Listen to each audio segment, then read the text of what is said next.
Now, at the risk of sounding a little biased, I grew up with this game. It's a ton of fun and I love it.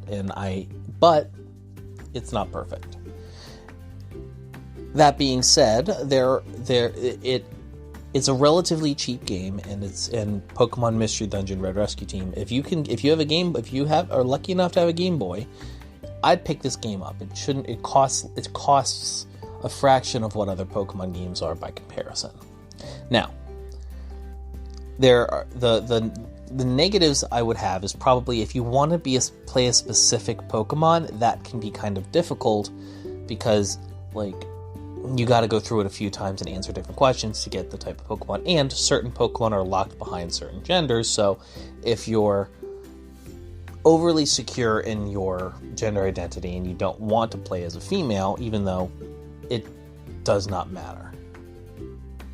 Unless, the pronoun, unless you really care about the pronouns, it doesn't matter. So one of the things that this game, that's one of the problems I have with the game. It makes it hard. If you want to play a certain Pokemon, they don't really make it easy for you.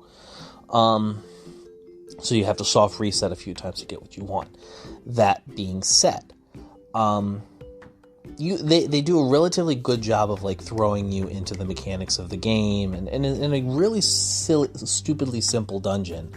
So with that it's really hard to die in, and for a game that is as hard as this game is, the tutorial is kind of misleading. But then again, the main storyline, the climax at the end, the after story is significantly harder by comparison. But I digress. Pokemon Mystery Dungeon Red Rescue Team is in my opinion one of the best Pokemon games ever made. I understand that is a lofty claim, but there's just something about pixel art to me that just stands out a lot more than 3D graphics. So I'll always have a soft spot of pixel art because it requires more. I think it's more visually appealing. One of the other faults I'll give the game is the UI can be a little clunky. It's not explained very well. Where things are, how to do them. It also, accepting missions on the mission board is more times than not I've accepted it thinking I'm good to go. I run to the mission point and I'm halfway through the dungeon when I realize shit, I didn't accept it.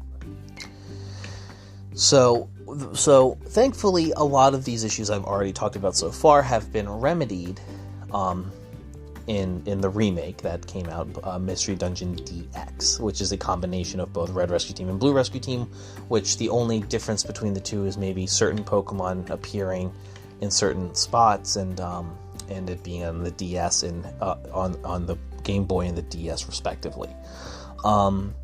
If there's one thing that I like that this game has, it has a neutral button, because your Pokemon moves themselves feel valuable. You usually save them for rooms where you've got to make every single turn count. So you have a neutral move you would use to basically, if you were going in a lower dungeon, you could just hit them once and you would be able to knock out most because your attack is high enough. That's one of the things I don't like about the new game, the remake, where they took that out.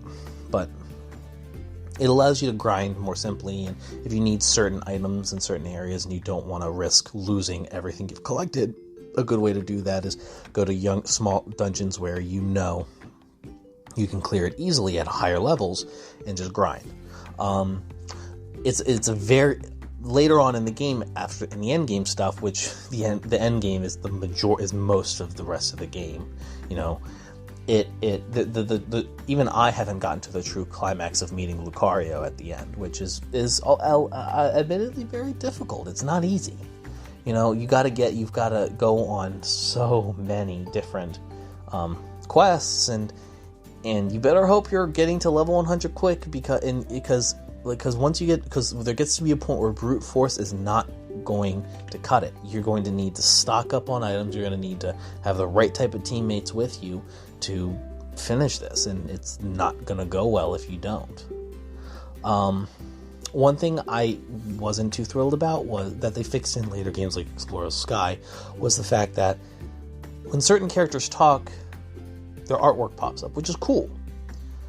My problem with that is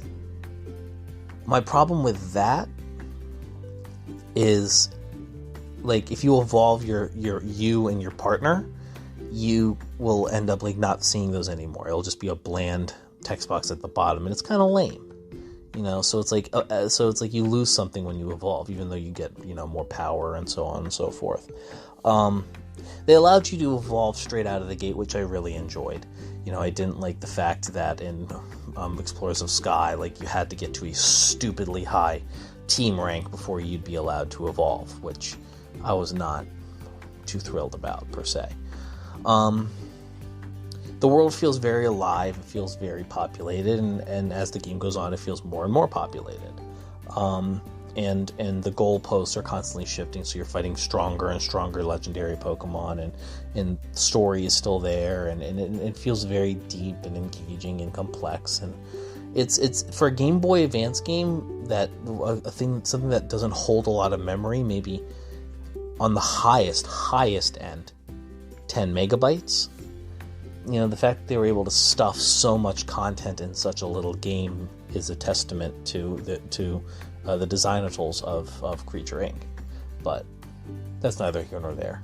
But this has been, and that's kind of my thoughts on one of my favorite games of all time, Pokemon Mystery Dungeon Red Rescue Team.